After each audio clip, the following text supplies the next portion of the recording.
I once heard about this guy that took acid, and everything was going fine until he started to have a bad trip. He went to the top of a building and he jumped off because he was hallucinating so bad that he thought that he could fly away. The chemical in LSD and psilocybin lives in your spine forever, and if you crack your back just right, you can start hallucinating again. Taking Molly will literally melt your brain. My dad told me that if you take LSD more than 7 times, you will be declared clinically insane. These are just a few of the most craziest things that I've heard surrounding hallucinogenic drugs. But the craziest thing I've ever heard, it's that hallucinogens have no medical application at all. The DEA classifies hallucinogenic drugs as a Schedule 1 drug. This is the highest schedule that a drug can have, and is said to have no medical properties.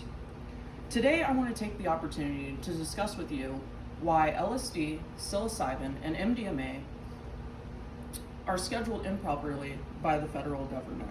And they actually do have many medical and personal applications that could benefit from legalization. I grew up just outside of Portland, Oregon, so I developed a more open-minded view of certain drugs, and I've seen firsthand the benefits that they offer. I want to discuss with you today the use of hallucinogens in addiction treatment, the medical uses, and a route to legalization. By the end of this speech, you will be more informed, and maybe you will also change some of the negative views that you once held. After all, you might have a loved one, or you yourself might benefit from the use of some of these drugs. No one on earth has no problems at all, and we all deserve the opportunity to pursue improvement of those issues. With that said, 1 in 5 adults has mental illness, according to the National Institute of Mental Health. The issue is, mental health is very hard to treat. And one of the issues with that is that the drugs that they give you sometimes come with unwanted side effects.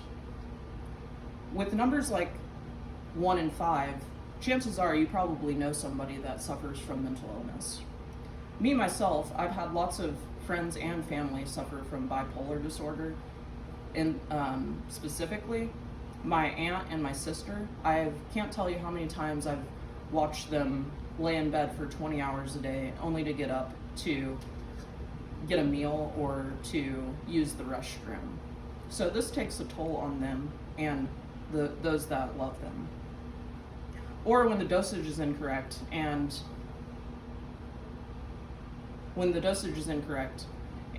while the doctors are trying to figure it out, they're getting sick and sometimes even attempting suicide.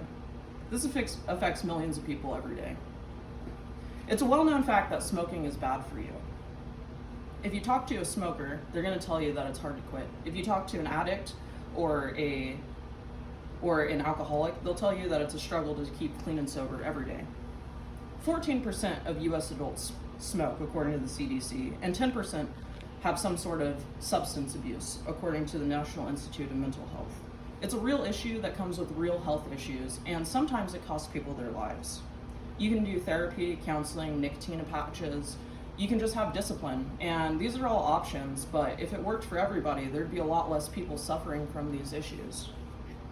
Which brings me to personal issues. Everyone has them, some bigger than others, and one of those issues is marital problems. Sometimes people seek therapy, and when that doesn't work, they end up getting divorced because you can't connect with your partner. If only there was something that could help you connect with your partner before you throw in the towel. I want you to imagine for a second that you're terminally ill, awaiting your imminent death. This is probably something that you would think about lots, all day long. And now I want you to think about the government telling you that you can't take a specific drug that's going to potentially help you come to terms with that and your spirituality. There's a famous quote that says insanity is doing the same thing over and over again and expecting different results. I can't think of a better quote for that, for what people are doing to solve their issues right now. But the fact of the matter is, there's a real alternative, and ignoring this alternative may cost some people their lives, and it's selfish. I realize that treating everyone with psychedelics is ridiculous and that it's not a solution at all. Everyone is different, and what works for one person may not work for the other person. With that said, LSD, MDMA, and psilocybin should be made federally legal for medical and spiritual uses. The way that I would go about that is regulating it, much like marijuana is regulated in the states where that's legal. You would go to the doctor, you would get it prescribed, and then you would pick it up at your local pharmacy or a licensed distributor. For those seeking spiritual enlightenment, you would go to your faith leader. Your faith leader would get to with the doctor and legitimize your concern, and you would pick it up at the pharmacy just like you would before.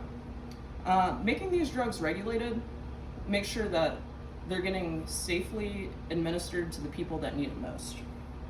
There's been numerous studies that have concluded that the use of hallucinogens actually works. One was, there have actually been 3 documented cases of LSD overdose, none of which have died. One woman, she took 550 times the regular dose, and she actually showed improvement of her pain levels, and she subsequently quit her morphine addiction, according to an NCBI study by Mark Hager. In the case of the terminally ill, there was a study by End of Life Washington, an organization that specializes in end of life choices, and they did a study on psilocybin and concluded that there was an increase in optimism, acceptance, and life meaning, and they also curbed suicidal ideations. In the case of MDMA, it's not being used now, but in the 70s and 80s, it was used by therapists for marriage counseling, and it was successful. It helped people connect with their partners. The Multidisciplinary Association for Psychedelic Studies is making progress to bring it back, according to the Trauma Research Foundation. There was also one more study on bipolar and psychedelics by Ashley Heath, a student at Purdue University doing her dissertation for her PhD. And she concluded that significant improvement in major depression treatment-resistant depression after one-time large dose of psilocybin. So researchers have been studying this for decades, and it's finally getting the attention it deserves, as it should. Although not legal now, these drugs can be made federally legal, and many people could start getting the help that they so desperately need. My loved ones, your loved ones, they could find relief from their illnesses, addicts could live healthier lives, the terminally ill could come to peace, and couples could finally connect with each other. With marijuana becoming legal in many states, I know that people can open up their minds to psilocybin or to psychedelics as well, and we can live a healthier and happier America. So I want you to take what I've shared, and if you learn something new, I want you to share it with those around you and start the discussion. If you see a ballot with a measure on it to legalize or even decriminalize psychedelic drugs, I want you to think about this speech before you go ahead and write it off. Change starts at an individual level. As I bring this speech to a close, I want everyone to remember that not all drugs are bad. It's simply how you use them. There's many types of drugs. Psychedelics are just another drug that could be used. It's not going to work for everybody and everything, but it could work for some, and those people deserve the opportunity. So today we talked about mental health, the use of hallucinogens in addiction treatment, marital counseling, terminal illness, and the ways proven to help, and also a way to safely regulate these drugs. I want you to ask yourselves, do you want to be a part of the solution for a more progressive tomorrow?